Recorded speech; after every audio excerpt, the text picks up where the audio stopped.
Okay, we'll get started now. To begin, can you tell me your full name? I'm Kevin Kim, but I also go by my Korean name, Byung-han. All right. And are you working or studying right now? I'm studying. I just finished my high school career, and I'm going to college for my freshman year next year. Hmm. And starting in August, I'll be going to Cornell's ILR program. Cool, cool. What is IRL? It stands for Industrial and Labor Relations, Ah, studying excellent. economics and like the workforce. Very cool, very cool. Do you enjoy your studies? Yeah, I do. Yeah. I try to have fun with it. That's what my grandpa recommended, Mhm. so that I get very invested in it. So I enjoy it, especially math and English. I enjoy those two subjects the most. Cool. And what do you enjoy doing in your free time? I'd have to say basketball. I love playing basketball. I played it since I was in fourth grade. I just really got into it since then. I probably play it every day.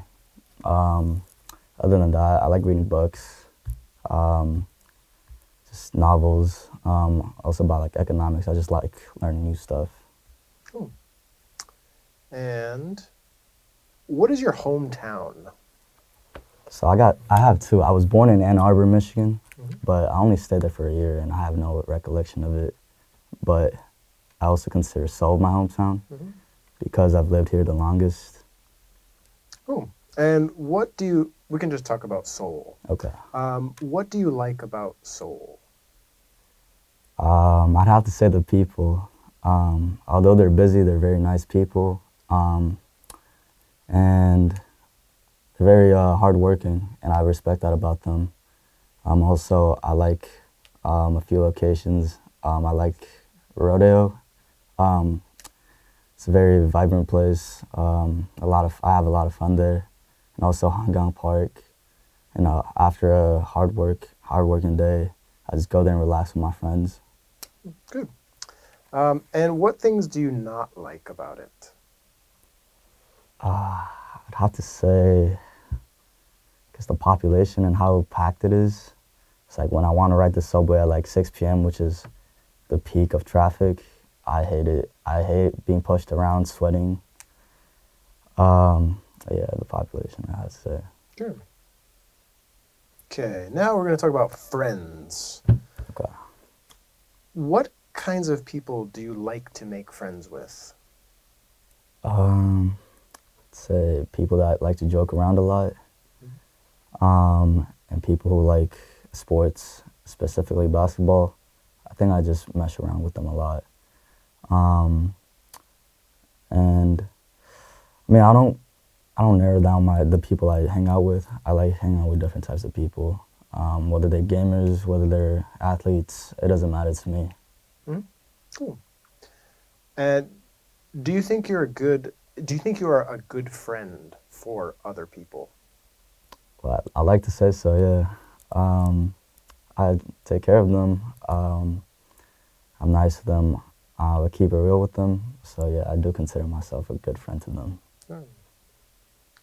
And what do you think makes good friends?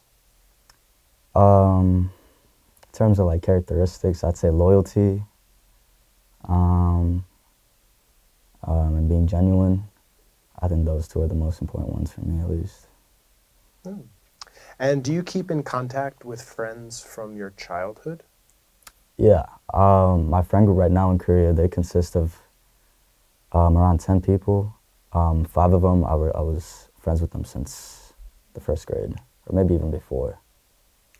Okay, good. All right, that should do us for part one. Um, Now in part two, you have one long question. This is your question, and I'll give you a minute to make some notes and prepare, and then you have up to 2 minutes to talk about this topic. Okay. But you can use that pen, that paper to take some notes. Okay, that's a minute now. So you can start when you're ready. You can describe a book you read that you found useful. Okay. So this is actually a book I read a month ago. or maybe less. I finished it around 2 weeks ago before I started another book. It's called Rich Dad, Poor Dad. I don't exactly remember the author's name, but it's about finance, and I learned a lot of things about finance. It gave me a lot of life lessons and advices. For example, like assets versus liability, what are they, and how is it used, and what differentiates a middle class person and a first class, is it, or the high class? Yeah, what differentiates people like that. It also gave me a good set of vocabulary. There's a lot of difficult but profound vocab, and it also motivated me to study more. The book recommended me to study more into the laws of finance, accounting, marketing, and I think psychology too, and how to like work with people and other things like that. So it motivated me to find other books and other articles, YouTube videos, podcasts, and whatnot, study more into that. And how I felt about it, I thought it was very rewarding. This is my summer right after my high school year or high school career, and all my friends are going out partying, but I'm staying in my home and studying and reading books. So I thought I felt like I was optimizing my opportunity and trying to separate myself from other people. Okay, good. That was almost 2 minutes. So nice answer. And now we'll move on to part 3. What are the types of books that young people like to read?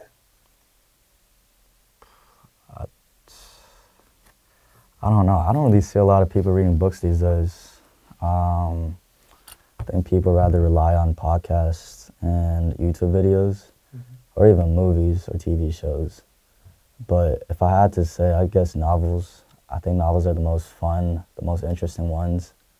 It expands our creativity, especially because young people tend to have a lot of creativity before they go out into the real world.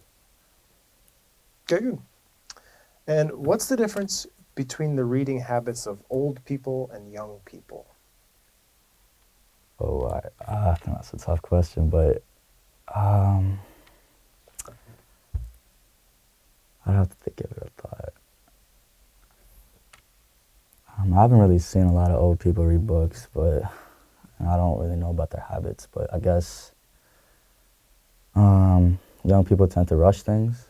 I guess they skim through the books rather than focusing on details, while the old people, rather, they take their time. They try to analyze everything because they're more mature, they're more experienced with these things. Sure. And what's the difference between printed books and ebooks? So I've actually had experience with both of them. Personally, I like paper books better because they're more easier to take notes on, and just having a physical copy instead of looking at a screen is a lot better for me. It feels like I'm actually invested in the book, but for ebooks, it just feels like I'm just roaming on the internet. So I think that's a big main difference. Does it make it harder to read on ebooks? to read ebooks for that reason? Yeah. It's a lot easier to get distracted. Okay, cool.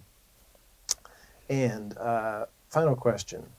Some people say that it's easier for children who start reading from a young age to become successful. Do you agree with that idea? Yes, I do actually. Yeah.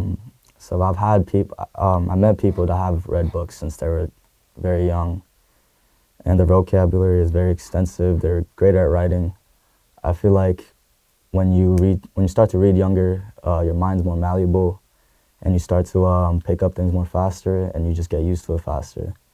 See, I've started reading books only like a year ago, which was not for school, it was for my free time. So I can see a clear difference between me and the other people. So I think based on what I've seen, being able to write, read, and that's a very good skill, and that often leads to success.